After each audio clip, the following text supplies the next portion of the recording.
тойдың болғанынан болатсы қызық деп, бүгін далада субботник жасап жатырмыз. Азамат бұталарды кесіп жатыр. Далаға шығып, өзімше даланы сыпырып жинақтайын деп едік, шарбақты жинап. Жаңбыр құйып жауып кеткен қалай кетті.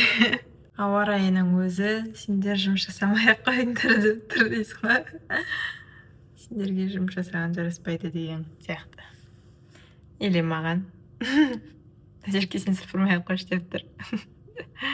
Барлықтарыңызға сәлем. Бүгін 28 наурыз, тойға бір апта қалды.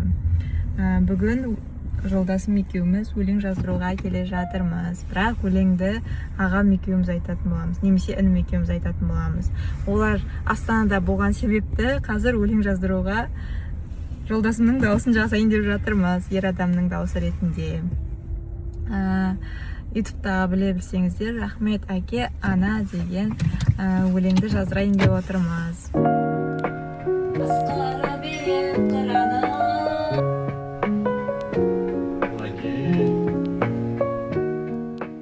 Әдеттегідей мәдениет үйіне келіп, өлең жаздырып алдық. Жарты сағаттың ішінде бітірдік. Құрылыс әлемінде жүрміз. Үйде той болады десе, ремонт болады ғой деп. Керекті заттарымызды іздеп жүрміз. Туған күн тойлап болсақ, үй жинайық деп келіп жатырмын. Сен ала берсе, жолдасыма ота жасалады. Сол үшін бүгін кешке ол уже ауруханада жату керек болды. Туған күн тойлап болғаннан кейін үйге келіп, заттарын жинап, ол ауруханаға кетті. Ал мен ары қарай төркінімнің үйін жинастырайын деп жатырмын. Ала берсе, келесі сенбіде әкемнің 50 жас мерейтойы және атамның 75 жас мерейтойы. Сол тойға жан-жақтан қонақтарымыз келеді. 3-ші күннен бастап Астанадан, Ақтаудан ағайын тумаларымыз келе береді. Сол үшін бүгін уже үйді жинастырып, генералит етейін деп жатырмыз. Біз келгенше анам үйдегі кілемдердің барлығын жууға тапсырып жіберіпті. Енді мен қазір есіктерменен шкафтарды сүртіп алайын деп жатырмын. Осылай шылапшыменен тряпкамды алдым, біреуін пол жууға, біреуін қазір шкафтарды сүртуге. Қолыма осындай перчатка тағып алдым. Мына кремдердің барлығын анам жууға тапсырып жіберген. Қазір мына шкафты жуып болдым. Енді есік сүртуге кірісейін деп жатырмын.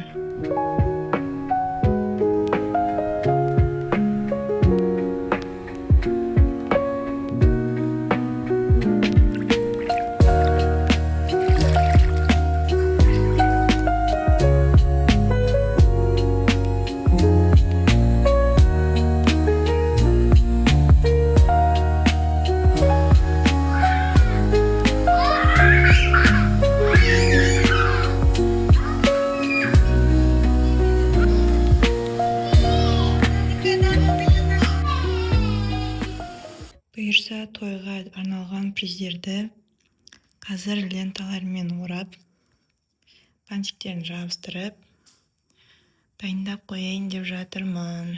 Атырауда Пиндо маркет деген дүкеннен алдық барлығын. Барлық атыраулықтар содан алады деп ойлаймын. Тақалған кезде егер приз алатын болса. Барлығын сол Қытайдан алып келеді ғой бәрібір. Сол маған күш көп болсын.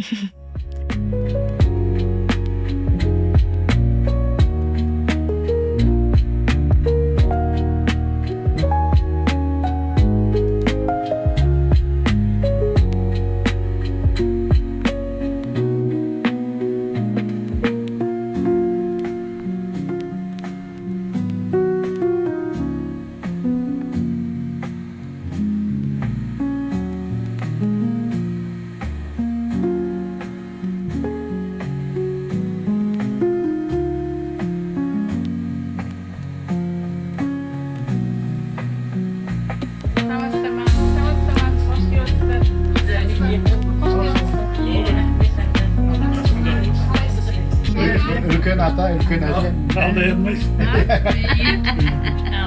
Ülken acı, anne. Acı kaçtırsın. Молодец. Екінші сәуір тойдың бастамасы. Ата мен жеге әкем мен анама осындай шапан жауып жатыр. Астанадан келген ата әжелеріміз, құдағайымыз. Той-тойға оласын. Міне барлық приздерді осылай орап, бантиктерін байлап, дайындап қойдым. Ертең ала берса тойға апаратындай етіп, коробкалерге және пакеттерге де салып қойдым. Мынаның ішінде домбыра, гитара, жұмсақ ойыншықтар. Мынаның ішінде де неше түрлі заттар бар. Күлікке арналған аптечка, термос, ыдыстар, бокалдар, косметички, мындай тұзбұрыш салуға арналған нәрселер. Неше түрлі ыдыстардың түрі бар. Мына жақта мынадай КамАЗ ойыншықтар бар. Мынаның ішінде тостер, тефаль чайник, термос чайниктер, мантоваркілер. Мына жерде ыдыстардың наборы. Мына жерде де ланчбокс, сондай ыдыстар тоже набор. Мына жерде көлікке арналған құрылғылар. Сосын мынау әр әйел адамдарға тарататын ыдыстар. Мына жақта да сондай стақандар бар. Мына жерде қазан набор. Мына жерде осындай балаларға арналған парта және де мультиваркалар бар. Оған қоса мына жерде чемодандар да бар. Оған қоса атамыздың құрдастарына, құда-құдағайларға арнап осындай кажеки орамалдар дайындап қойдық. Оларды берсе осы тойбастар деген пакетке салып, анам өзі дайындайды. Мен кімге не беретінін білмейтіндіктен тек қана приздердің орауымен айналыстым. Красавчик болсын. Бұйырса тойға дресс-код жасыл. Соған Азамат өзіне жасыл галстук сатып алыпты. Каспийден заказ беріп, енді соны қазір образына тақып көрейін деп жатыр. Бақыттарыңызға сәлем. Бүгін 4 сәуір әкемнің 50 жас мерейтойы, атамның 75 жас мерейтойын атап өткелі жатырмыз. Бұйырса ресторанға жиналып жатырмыз. Ертерек барып, қонақтарды күте беремін. Сосын ресторанда істейтін шаруаларым бар тағы да. Тамадамен сөйлесу, қонақтар тізімін дұрыстап қарау, столдарды сол тізімге қарай реттестіру, приздерді орналастыру менің мойнымда болып тұр. Сол үшін ертерек жиналып жатырмын. Макияжымды сағат 2-де жасатып алдым. Үйге келіп анама, сіңіліме, сосын маған осылай макияж прическамызды жасап кетті. Қалай, образым қалай болып тұр, әдемі? Алдында айтқандай, біздің тойда жасыл дресс-код. Мен жасыл көйлек таба алмадым. Сол үшін тапқан жасыл юбкамды киіп, үстінен осындай ақ рубашка киіп жатырмын. Қазір тағы да ресторанға барған кезде образымды түсіріп көрсететін боламын. Макияжым өзіме осыда қатты ұнап тұр. Прическамда да. Мен ұзатуымда да осындай прическа болған. Бірақ онда голливудский волна болды. Онда жай локоны. Нәзік, әдемі макияж жасаған сияқты. Сол, тойымызды бастайық. Менімен бірге болыңыздар, влогты соңына дейін тамашалаңыздар. Үй баласы шаруа деп қырнуға да уақыт таппаған ғой. Жаным. Біздер осылай шариктерімізді ұстап ресторанға шығып бара жатырмыз. Оған қоса Азамат больницадан шыққан. Қолында керек нәрсесі бар. Осылай бұйырса ән айтқан кезде гүлдер алдық. Ағам қазір дүкеннен барып алып келе жатыр. Сосын мына жақта немерелердің атынан құттықтау деп шариктермен кіретін боламыз. Бұнда гелевый шариктер тұр. Ой. Міне 3 ер балдарының атынан 3 гүл, раушан гүлдері. Бүгін бізде үлкен той. Бір емес екі бірдей мерейтой. Атам 75-ке, әкем 50-ге келеді. Шынында неше күннен бері уайымдап жүріп, мейрамханаға келе сала барлығын қадағалап тексердім. Барлығының дұрыстығына көзім жеткен соң, қонақтармен амандасып, тойымызды бастадық. Әншілер мен бишілердің сүйемелдеуіменен тойдың иелері атам мен әжем, әкем мен анам мейрамхананың төріне жайғасты. Сосын біртіндеп құттықтауларын жеткізуге әкемнің бауырлары, атамның бала келіндері менен қызы құшақ гүліменен ортамызға келді. Ата-ананың ең үлкен байлығы оның ұрпағы. Осындай әдемі көрініс орын алды. Сосын көріп отырғандарыңыздай қолдарына шарик ұстап ата мен әжемнің немерелері шықты. Негізі осындай кезде түсінесің, отбасың қаншалықты үлкен екенін. Және әр қайсысының мінезі әр түрлі болса да, бәрін біріктіріп тұрған осы ата-ана. Үлкендеріміз аман болсын. Алла осы қуанышымыздан айырмасын. Келдіңіздер, баршаңызға ризамыз, басымызды иеміз, әулетіміздің атынан. Атам мен әкем қонақтарға қош келдіңіз айтып алғыстарын білдірген соң, қуанышымыз еселенсін деген ниетпен шашу шашып, той бастадық. Шашуды шашқалы отырған жеңгем мен келінім.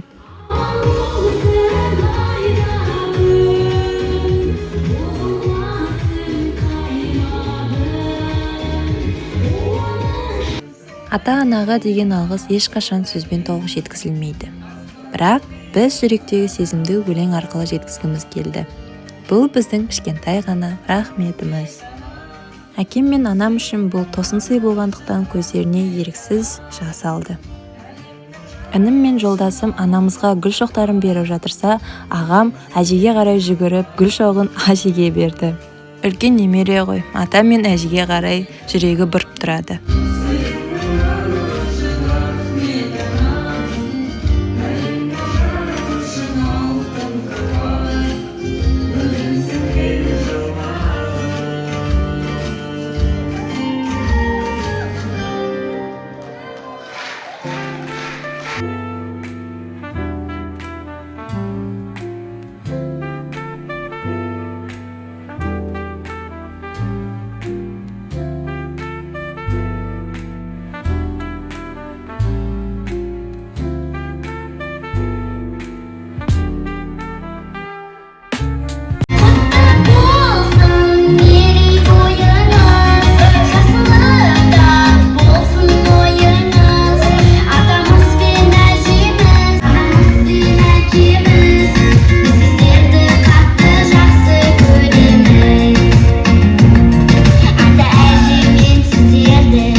Әнші ерке Есмахандай әнші бол. Мынандай асекеңнен мынандай қыз ән салып жатқанда бірдеңе болсын қой бізге. Тойда ерекше әсер қалдырған сәттердің бірі сіңлімнің ата-әжеге арнаған өлеңі болды. Зал іші тына қалып, әр сөзі жүрекке жетті. Қонақтар қошемет көрсетіп, ақшалай сый-апаттарын табыстады. Тойда менің атқаратын бірнеше рөлім болды. Соның бірі складтың бастығы. Ал жеңгелерім қасымда бәрін бақылауда ұстап, әр қонаққа сыйлықтың дұрыс жетуін мінсіз ұйымдастырды. Ал мен болсам, сол жұмыс процесін камераға түсіріп алып жүрмін. Сіздерге беріп жіберген бір гүл шоғы бар екен. Мына Вьетнамнан дұғай-дұғай сәлем айтып жатыр сіздерге. Сол құралай құдағайларыңыздың, мінекей бүгінгі құдамыздың әулеттегі той құшағы гүлге толсын деген ниетпен осындай гүл шоғы сіздерге арз етеді. Ал тойдағы екінші рөлімді қолымдағы мына сөмкеге қарап біле аласыздар. Қонақтарымыз тілектерін білдіріп, анама сыйлықтарын табыстаған соң, сол ақшаларды өзім жинап жүрдім. Қолымдағы үлкен сөмке кәдімгідей сенімді банк сияқты. Біреу береді, мен салып аламын. Бәрі бақылауда.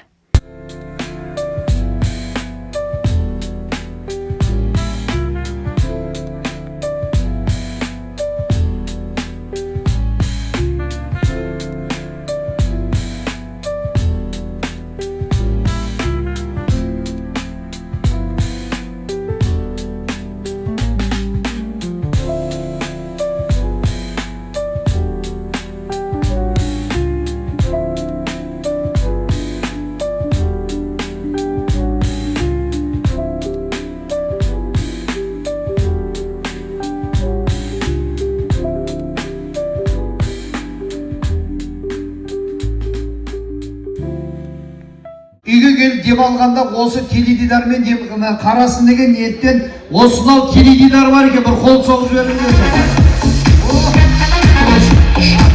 Жасы үлкейген сайын теледидардан ертең 80 жылға толған LED экран алып келесіздер бұйырса.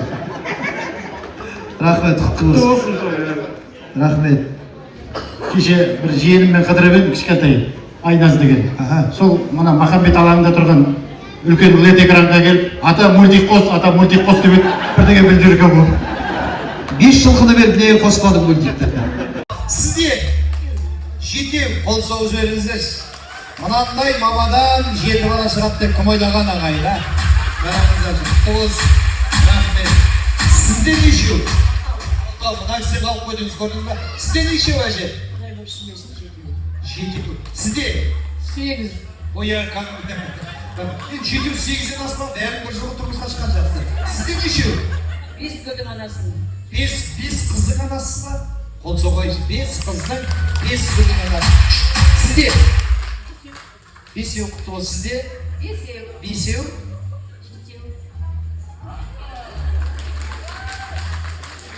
Қараңыздаршы міне. Ең көп балалы аналарға бір қол соғайшы міне. Қошеметте балапандарыңыздар. Менің қолым емес, ата-бабалардың қолы деп, мына сыйлықты қолыңызға ұстап, мына 3 күйемді ұшықтайсыз. Бір қол соғып жіберейік. Бірінші, үлкеннен басай, сәттің әліне бересің. Мына ұшықтаңыз. Қиды, жоқ, бұлай міне. Ұшық. Қол соғып жіберіңіздер. Келесі. Ой, бәрекелді. Әже мына кішкентай келінді шықтарды өзіңнің ойың сәтті кел. Ай, бәрекелді, қол соғып. 7 баланың анасы болсын. Мына келінді болмай жүргендеріңіз әжеме телефон соқ үйіне шақырып алуға болады. Келіндерге қорғасын құйдырып алуларыңа болады. Жүйері шықпен бар ма бұрын сондай апа? Сондайға шықсаңыз қарсы емессіз ба? Міне, қысқақ кісі 10 мың теңгедім ба дейін жоқ.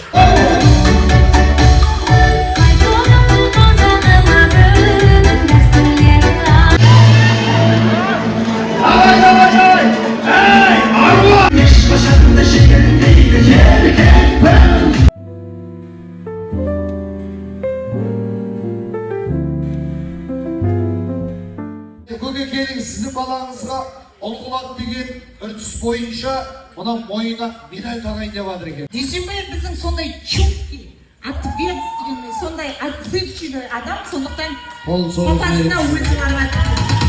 Дүйсенбайға үлкен қошемет ағайын. Дүйсенбай адал сүт емген жан деп айтсам да болады. Дүйсенбай Майталман мұнайшының, яғни ағамыздың, сонымен ұлағатты ұстаз Айжан апамыздан өрбеген ұрпақтың бірі Айжан апамызды шақырып, Дүйсенбайға деген ананың ризашылығы деген номинацияны ұсынса екен деп, мінекей көріп тұрсыздар ма? Кішіпейілдігін көрсетіп, ананың құрметіне Айжан апамызға Дүйсенбайдың өзі бармақшы.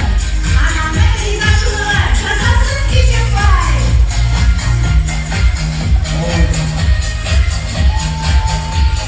Сонымен қатар анамызға гүл шоғымыз бар. Осындай азаматтың өмірге келгеніміз үшін аман отырыңыз. Дүйсенбай осынау жеңгелердің арқасында көңілінің, жүрегінің кеңшілігі, өзінің жанының сондай сүйіспеншілігі осы жеңгелерінің тәрбиесінің арқасында. Мырза жігіт деген номинацияны ұсынуға жеңгесі Заузапамызды шақырамыз. Ол да ұстаз, ұлағатты ұстаз. Музыка қайда? Қошемет қайда ағайын?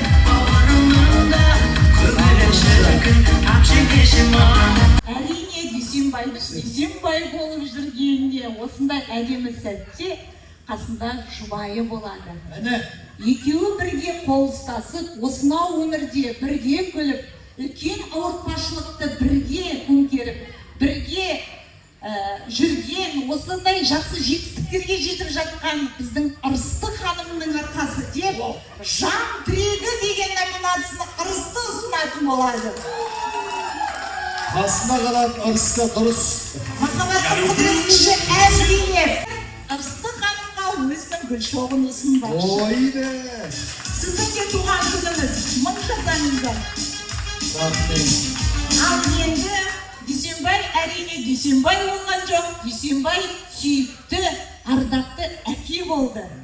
Дүйсенбай тек қана әке емес, ол тірек, ол сүйеніш, сондықтан оның үлкен перзенті болмақ. Назерке, менің оқушым, білмеймін. Назеркені шақырғым келеді. 16 мектептің түлегі. Назерке. Қол соғайық. Әке сүйеніші. Назеркені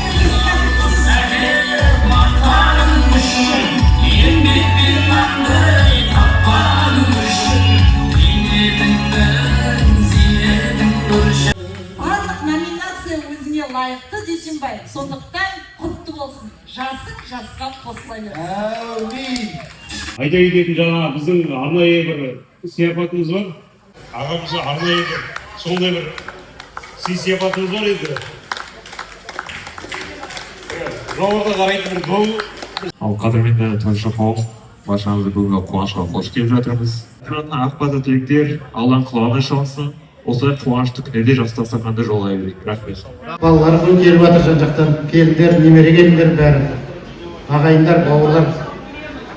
Баршаңызға да көп-көп рахмет.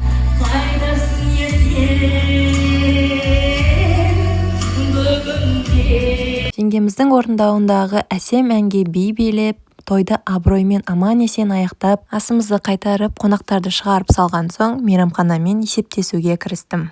Бір күнге менеджерде, бухгалтерде, ұйымдастырушыда болдым. Шаршадық әрине, бірақ жүрек толы қуаныш. Кеше тойда қызымыз болған жоқ, қызымызды қайынсіңлім қарап қалған болады.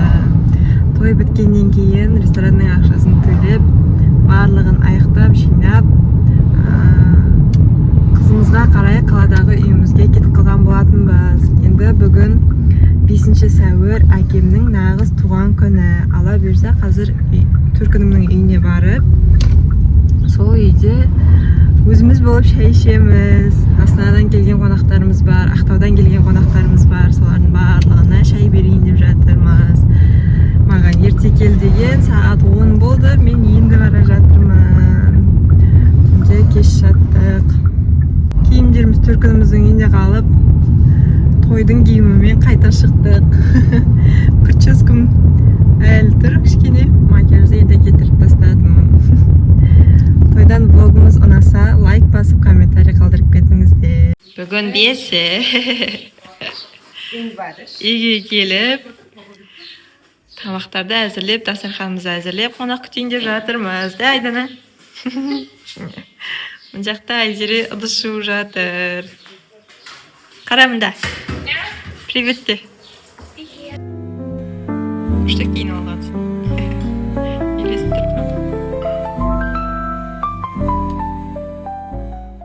Мына жақта пеште бешбармақ пісіп жатыр. Картошка салып қойыпты. Ет асып жатыр. Айкош, привет де. Сәмбірдік, қалайсыздар? Жақсы, өздеріңіз қалайсыздар? Айнас атасының қолынан ұстап алып жібермей тұр.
Сыйлаған дронды испытывать етіп жатырмыз. Ағаш тұранып.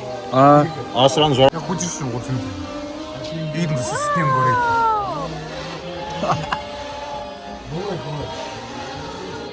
Құлап кетейді.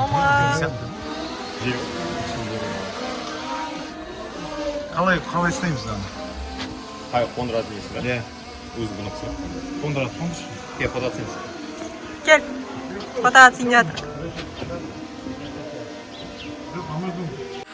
Ona indip жатыр дейді.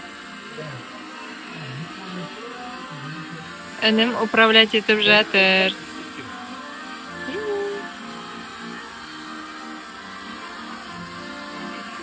Кәдімгі жақсы ойыншық болып дейсің. Ертең үйретіп кет.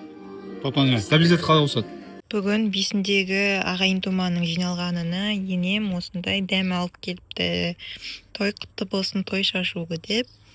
Осылай қазір бәріне тарататын болады. Мерейтой барлығына жұғысты болсын. Ата-анасына мерейтой жасап беру барлығына жұғысты болсын. Осындай тарататын ойыншықтар ала келіпті.